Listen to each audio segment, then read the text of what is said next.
Prosport Premium Green and White gauge review here. These are the ones with the peak and worn functionality.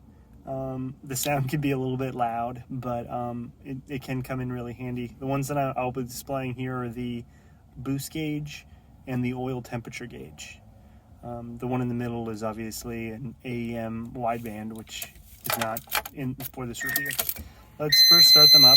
As you can see, pretty loud, and then they'll come back to where they should be. The car isn't on right now, so obviously I'm showing 0 pounds of boost. I did just get done driving the car a little bit, so that's why it's staying at about, the oil temp is staying close to about 170. So to use the peak function, pretty easy. You're just going to press this button down here. It'll show you your last peak. My last peak was around 10 psi. And then the peak functionality for the oil temp around 210. So with boost, obviously a boost gauge is needed because you have a turbo and you want to see what PSI you're running. The worn functionality is great just in case, something slips loose and you're running way more PSI than you should be, worried about, destroying a motor.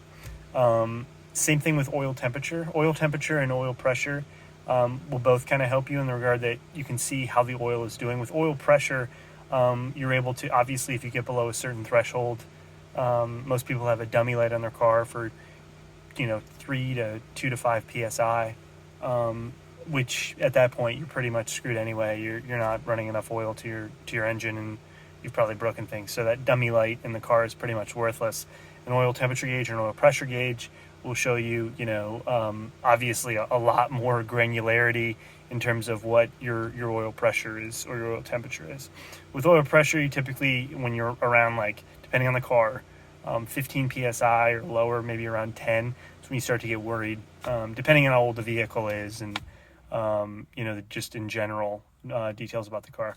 Oil temperatures around the same way, actually. So oil temp, you can actually see how long your vehicle is taking to warm up, normally around 200 degrees Fahrenheit.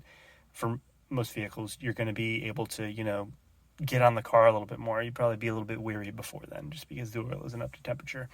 If you're low on oil, the oil will actually, oil temperature will actually rise. It'll spike. So if you set the oil temperature warning to high enough, let's say, 200 is the norm, you occasionally hit 250, on a hard run or something like that, I would set it maybe to 255, 260. That way, if, you're really getting up there in oil temperature, that something's probably wrong. You're probably low on oil and you probably want to get something checked out. So that's the green Prosport boost and oil temp. Last thing I'll show here is the setting the worn function. So pretty easy here. Same button that you would use for peak. Just kind of hold it down. And then what it'll do is it'll show you where you have the peak set. And then you can press one more time, hold it down, and it'll start jumping in intervals of 1 psi. Once it gets to the end, start over. I'm going to go right back to 10. So now I'm at 10 psi as the worn, and then I just wait. And then it is complete. The wiring of these gauges is pretty simple. It's just 4 wires. There's a red constant power. That way you can hold the peak and worn after turning off the car.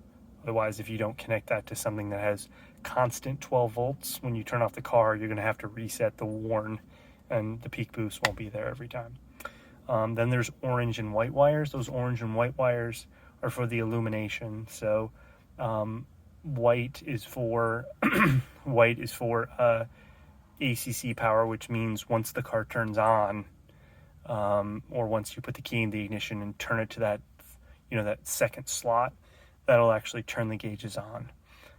If you just leave that one connected with these green and white ones, they'll just stay white. They will just stay white, and that's it.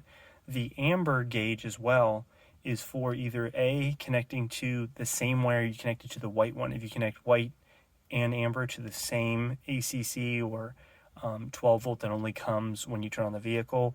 That'll make them permanently green, which is what I have currently now. And then if you connect white to, just like we stated earlier, the 12 volt that comes on when there's power, and then you connect the amber to when there's only 12 volts when the lights are on, the headlights are on, you'll navigate between white when the power is off, when the headlights are off, and green when the headlights are on. And you can switch those too. You can make it green when the lights are on, lights are off, and then white when the lights are on, just by switching those wires around. And then the last, of course, would be the black wire, and that's just a ground. So just a steady ground. That's very important. Try to get it directly to the car and not tap into another ground is the most preferable. You can also daisy chain these gauges, so you wouldn't have to install each one, the wires for each one. You could actually, there's 3 ports in the back, one for the sensor, one for the power, and then the power one is also right next to it is a daisy chain one, so you can, instead of hooking up the power for that for each individual one, you can just daisy one to the other that already has power and the proper wires going to it. So in rating these gauges, I would rate them pretty high, and the reason being is because they do what they're supposed to do. I haven't had any issues with them. They're reading exactly right. Sometimes with boost gauges, you may get ones that don't read correctly, or the sensors malfunction. These are functioning great. I did have, with full disclosure here, I did have the Prosport oil pressure. And because sometimes my car runs around 10 or 12 PSI at idle, just because it's an older vehicle, and I think stock from the factory, brand new, this 97 Subaru, was expected to run around 14 PSI at idle. So, over time, things are going to get a little bit looser, and, 10 to 12 is not unheard of, even after changing the oil pump, which is what I did. So the gauge would actually still read 0 PSI at idle. So it had me very scared at first. Bought another sender.